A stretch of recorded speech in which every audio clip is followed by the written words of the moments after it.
And joining me now is Republican Congressman Matt Gaetz of Florida. He's a member of the House Judiciary Committee.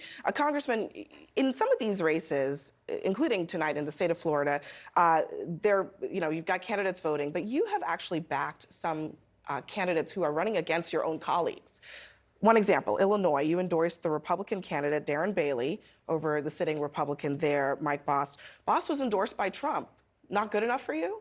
Well, I think I made my endorsement before the president did in that race, and no two people see every question the same way. But I think one thing we're learning from the results tonight is that there is no force more powerful in Republican politics than the endorsement of President Trump. Bernie Moreno outperforming all of the polling and other Trump-endorsed candidates doing very well across the board. I think it portends to a real unification of the Republican Party heading into the general election. Why are you fighting against your own colleagues? Speaker Johnson has argued that you shouldn't, and that not just you specifically, but you and other colleagues. Yeah, I've had many conversations with Speaker Johnson, and he says, Matt, we can't run the plays you want to run because we don't have the players that will back them. And so I'm trying to improve the players. And there are a few circumstances around the country. I think Brandon Herrera would be an improvement over Tony Gonzalez, where if you have a challenger prevail over the incumbent, it not only changes the dynamics in that seat, it changes the whole ecosystem in the Republican conference, where maybe people are willing to be more bold, more daring, and embrace a lot of the process reforms that I wanted, like single subject spending bills and downward pressure on overall federal spending. It does seem that Mike Johnson disagrees with the candidates here. I mean, he seems to think that it's not the best thing to run against people who are already in the Congress. You told my colleague Manu Raju, at the end of the day, we're not judged by how many Republicans we have in Congress. We're judged on whether or not we save the country. I mean, don't you need a majority in Congress in order to save the country, if that's what you're after? Yeah, a majority is necessary but not sufficient, right? Because if what we have is a majority of people who, by the dozens, will vote with Democrats for higher spending, for these trillion-dollar spending bills with disparate subjects connected to one another, then it becomes hard to distinguish a Republican majority from a Democrat majority. But if you have a minority, you don't even get to set the agenda. You're just responding to it sort of feels a lot like how things are right now, because if I were setting the agenda, we would be taking these federal agencies one at a time. We wouldn't be mashing them together in a minibus. So again, I want us to have a majority. I'm not saying that that's not a laudable goal, but it has to be a majority of people willing to fight. And look, I admire what the squad did in the Democratic conference. At first, there was like 4 of them. Now I look over there and everybody wants to be like the squad.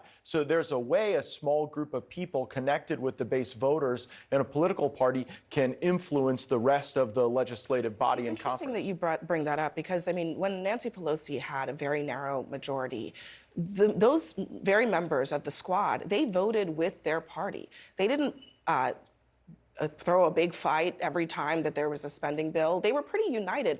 Republicans, well, they got their way, Abby. Well, Republicans look at what they got. Not be able to do that. Yeah, but look at what the squad got. They got basically the progressive plan to become the Biden plan on the American Rescue Plan and a lot of the post-COVID era funding bills. And so they were able to draw their conference closer to their viewpoint. That's what I'm trying to do. I want the Republican conference to be more America first in its worldview and more focused on downward pressure on spending here at home. So right now, Speaker Johnson has come up with a deal with the White House and with the Senate to fund the government. And this bill is, to put it nicely, being panned by some of your colleagues. Just listen to what some of them had to say.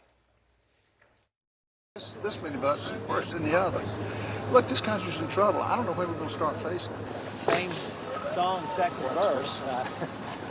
Look, I've been very clear. I think that the government should actually secure its borders before we start talking about government funding. That's been my position. I know viewers have been paying attention because we've been covering it. We've had you on the show multiple times. It sounds like deja vu. I mean, this is your hand-picked speaker. Are you resigned now that this is just the way it's going to work, whether or not the speaker is Kevin McCarthy or Mike Johnson? I'm always more hopeful for Mike Johnson, but let's remember, Kevin McCarthy had a 4-seat majority. Mike Johnson's down to a 1-seat majority on some days, and so it's a different standard that I think you have to judge them by. But the answer to this last question is really your first question. When you ask me about challenging incumbents around the country, my colleagues who just spoke there are right in their criticism of this bill, and they're right that the current Republican majority is all too willing to just be the uniparty with the Democrats and fund the government in the absence of our requirements to secure the border and to lead to some semblance of balance in the federal budget. So, yeah, just changing the speaker isn't going to do it. Necessary but not sufficient. In order to achieve my goals, I'm going to have a different group of people in the Congress. That's why I'm trying to get different and better people. Are you disappointed in the speaker? I would have hoped for more, and frankly, I think he would have as well. When I think about how Mike Johnson campaigned for the job of Speaker, he sounded a lot more like I do, right? But upon getting the job, I think he's been drawn into some of the ways of Washington that lead us on a suboptimal path. I like Mike Johnson. He's a friend. We communicate on an almost daily basis. And I hope to give Mike Johnson a better team so that when he is the Speaker in the 119th Congress, we're able to fulfill his conservative policy ambitions. I want to ask you about Donald Trump because this week he told the court that he could not get any underwriters to help him pay his more than $400 million bond. If no underwriters are willing to back him on this, why should voters? Well, because underwriters have to make a financial decision about the New York court system. That's not a bet that voters have to make, right? Voters are making a bet based on their own economic condition, whether or not we live in a safer world. And I think we're going to be pitching peace and prosperity. Biden's going to be pitching, a lot of danger and unsafety. The fact that he's not able to get anyone to help him out here seems to suggest that they don't trust him to be good for this money. Well, no, I think it means that they're not certain in a successful appeal in the New York legal system. I go ask people for a vote all the time, and I probably wouldn't be bondable at $500 million either, right? And so I think in this case, you've got a weaponized system that, even Kevin O'Leary is out there saying that with Tish James pursuing this civil matter in the absence of a real complainant or a real business loss, it's making things worse for New York, and it's a real perversion of the law. A lot of people disagree with Kevin O'Leary on that one, but I want to ask you this.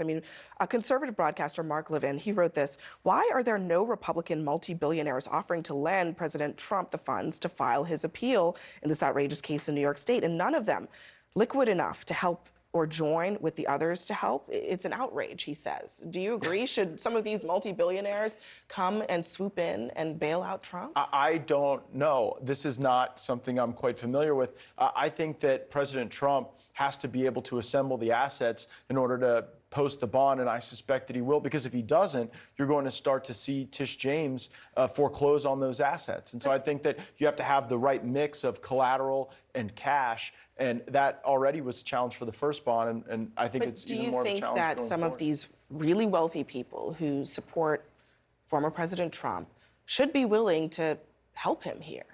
Well, that's not something I'm familiar with. When you speak to me about the life of a multi-billionaire, it's not really something I have great association with. I don't know what it would ever be like to have that amount of money and what it would be like to bet it on the appellate court system in New York. Well, one last thing on Trump and his legal woes. Right now, the RNC has said that they want to help him pay for his legal bills. His leadership PAC has spent more than $55 million just on legal bills. That's 85% of its spending. Are you comfortable with that? No, I wish he weren't being attacked like this.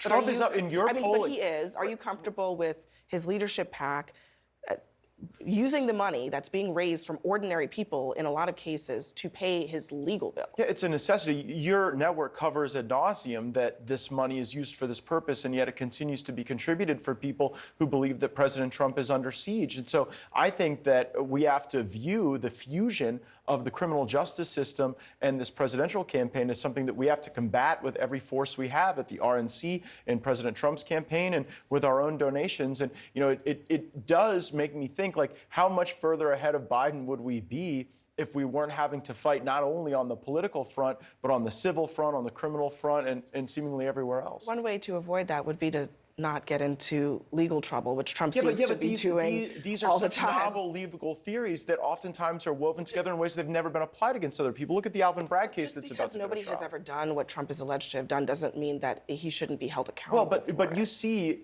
similar conduct not treated the same way. I want to move on just quickly because you heard us talking to Leader Jeffries about Trump's comments about Jewish people who vote for Democrats, which is a huge majority of American Jews in this country. Why does he keep saying things like this, questioning the loyalty of American Jewish people just because of who they vote for? Yeah, I think he does it so that you'll carry it, right? I think with Trump, he's making an argument about how his policies were better for Israel, and he knows if he does so in the most stark terms, that's what it's going to have you and me talking about it. Isn't that dangerous at a time when Jewish people in America are facing really unprecedented levels of threats right now? Well, I think the Jewish people facing the most threats right now are the ones in Israel. And they were living better lives when Donald Trump was president, and our adversaries, were not on the march against our great When it comes to Trump's ally. comments about American Jews, why does he keep saying things like this? It's not the first time, or the second time, or the third time. Yeah, my sense is that he's saying these things because he wants to draw attention to what he did in the Golan Heights.